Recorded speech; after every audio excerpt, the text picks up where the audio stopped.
అందరికీ నమస్కారం అండి. ఇక్కడికి వచ్చిన మీడియా వాళ్ళందరికీ మీ అందరికీ బిగ్ హాయ్. అండ్ స్టేజ్ మీదకి వచ్చిన గెస్టులందరికీ పెద్దలందరికీ నమస్కారం అండి. బేసిక్గా ఎంతమందిని కలవాలంటే ఇండస్ట్రీలో ఎవరైనా పెళ్ళికి వెళ్ళాలి, ఈవెంట్కి వచ్చిన ఇంతమందిని కలిసేసాము.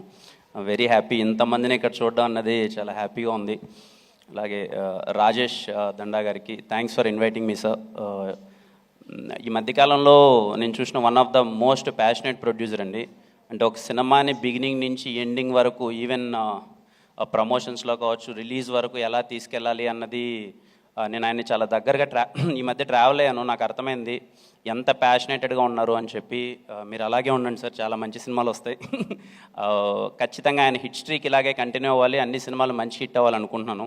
ఈ సినిమా మీద అయితే నాకు చాలా కాన్ఫిడెన్స్ ఉంది. ఖచ్చితంగా December 20th చాలా పెద్ద హిట్ కొట్టబోతుందని చెప్పి.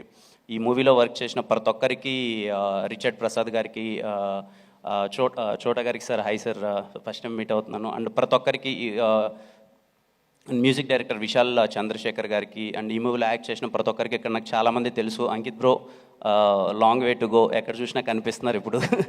నాకు చాలా ఇష్టం మీ యాక్టింగ్ అంటే. ఖచ్చితంగా will go to places. And sir hi sir, nice to meet you. మా సినిమాలు అందరూ చేశారు. ప్రతి ఒక్కరికి థ్యాంక్ యూ సో మచ్. అంటే ప్రతి ఒక్కరికి బిగ్ కంగ్రాచులేషన్స్. ఖచ్చితంగా మీరు హిట్ కొట్టబోతున్నారు. అలాగే అమృత గారికి, మేము ఒకసారి నిన్న ఆవిడకి గుర్తుందో లేదో, మేము ఎప్పుడు రాజావారి రాణి గారికి కాదనుకుంటా, ఎస్ఆర్ కళ్యాణ మండపంకి ఎప్పుడో అప్రోచ్ అవుదాని ప్రయత్నం చేసాము. తను రిప్లై ఇవ్వలేదు.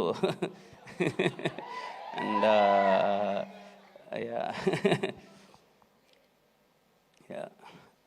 నరేష్ అన్న గురించి మాట్లాడాలి. నేను ఫస్ట్ కలిసిన హీరో నా 10th క్లాసో ఇంటర్మీడియట్ అనుకుంటా. మాకు హాలిడేస్ ఉంటే తలకోన ట్రిప్ వెళ్ళాం. ఆ తలకోనలో అన్నది దొంగలబండి షూటింగ్ జరుగుతుంది మూవీ. అప్పుడు ఫస్ట్ టైం అల్లరి నరేష్ అన్న కలిశాను. చాలా భయంగా, అరే కలవచ్చా, ఫోటో ఇస్తారా లేదా అని చెప్పి మొత్తం అంతా. ఆ రోజు ఆలీ అన్న, చాలామంది ఆర్టిస్టులు ఉన్నారు. ఫస్ట్ టైం నేను చూసిన హీరో. నా ఎస్ఆర్ కళ్యాణ మండపం సినిమాకి ఇదే స్టేజ్ మీదకి వచ్చి నాకు సపోర్ట్ చేశారు. చాలా ఇష్టం నాకు అల్లరి నరేష్ అన్న అంటే. బేసిక్గా ఆయన పక్కన కూర్చొని ఆయన జర్నీ అంతా చూస్తుంటే చాలా హ్యాపీగా అనిపించింది అన్న. మోర్ దెన్ ఈ సినిమా లీవ్ పక్క, మీ జర్నీ ఆడ పక్కన కూర్చొని, ఆయన పక్కన కూర్చొని ఆయన జర్నీ ఇదంతా చూస్తుంటే, ఆయన సినిమాలు చిన్నప్పుడు అంటే అన్నీ మేము చూసి 2008 అండి మెమరబుల్ ఇయర్ ఫర్ అన్న, అల్లరి నరేష్ అన్న. గమ్యం cinema, Bommana brothers, Chandana sisters, blade Babji, Siddhu from Srikakulam and many, నాకు తెలిసి బిగ్గెస్ట్ హిట్స్ అన్నీ ఆ ఇయర్లోనే పడ్డాయి. 2008 మళ్ళీ మీకు రావాలన్నా నాకు అనిపిస్తుందండి. ఐ మేబీ రాంగ్, ఇలా నేను చెప్పచ్చో లేదో. ఇక్కడ కూర్చొని మనం ఏవి చూస్తుంటే ఇన్ని పర్ఫార్మెన్సెస్, అన్ని ఎమోషన్స్, కామెడీ కానీ లేకపోతే ఎమోషనల్ సీన్స్ కానీ యాక్షన్ కానీ, ఇంత బెస్ట్ పర్ఫార్మర్కి ఎక్కడో మనమే ఇంకా ఏది అంటే ఎవరెవరికో ఏదో స్టార్లన్నీ వచ్చేస్తున్నాయి, అన్నకి ఎందుకు ఇంకా స్టార్ ఇవ్వలేదు, అన్నకి కదా ఇవ్వాలి, ఇంత పర్ఫార్మెన్స్ చేశారు, ఇంత వర్స్టైల్ యాక్టింగ్ చేశారు, అల్లరి నరేష్ అన్న హీ డిజర్వ్స్ బెస్ట్ కదా, ఇంకా ఏదో బెస్ట్ స్టార్ ఇవ్వాలి కదా అని నేను ఇందాక డైరెక్టర్ గారిని అడుగుతున్నాను. సరే అన్న చూడొచ్చు కదా సార్ అంటే.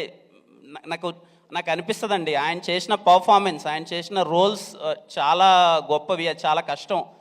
ఆయన అంటే యాజ్ యాక్టర్గా అన్ని ప్రయత్నించాలన్నా, అన్ని ఎమోషన్స్ చేయాలన్నా చాలా కష్టం. ఆయన ఎన్నో చేశారు. 2002 నుంచి 2024, ఆల్మోస్ట్ 22 years నుంచి మనల్ని ఎంటర్టైన్ చేస్తూనే ఉన్నారు. So he deserves more. ఇంకా ఆయనకి మనం ఏదన్నా ఇవ్వాలి పెద్దగా అనిపిస్తుంది. ఐ డోంట్ నో అన్నకి అది ఇష్టమో లేదో కానీ నాకు తెలియదు కానీ, బట్ యాజ్ ఆడియన్ బయట నుంచి చూసేటప్పుడు ఈ డిజర్వ్ సమ్ పెద్ద స్టార్ అని పడాలి అన్నకి ఏదన్నా. అండ్ నిజంగా అన్న యూ డిజర్వ్ మోర్. ఖచ్చితంగా బచ్చలమల్లి ట్రైలర్ చూసిన తర్వాత నాకు చాలా అంటే చూడగానే చాలా బాగా నచ్చేసింది అన్న. మాస్ యాంగిల్ కానీ తను చేసిన విధానం అన్నీ. ఖచ్చితంగా బచ్చలమల్లి సినిమా చాలా పెద్ద హిట్ అవ్వాలి. December 20th ఖచ్చితంగా అల్లరి నరేష్ డే అవ్వాలి, చాలా మంచి హిట్ అవ్వాలని మనస్ఫూర్తిగా కోరుకుంటున్నాను. థ్యాంక్ యూ అండి.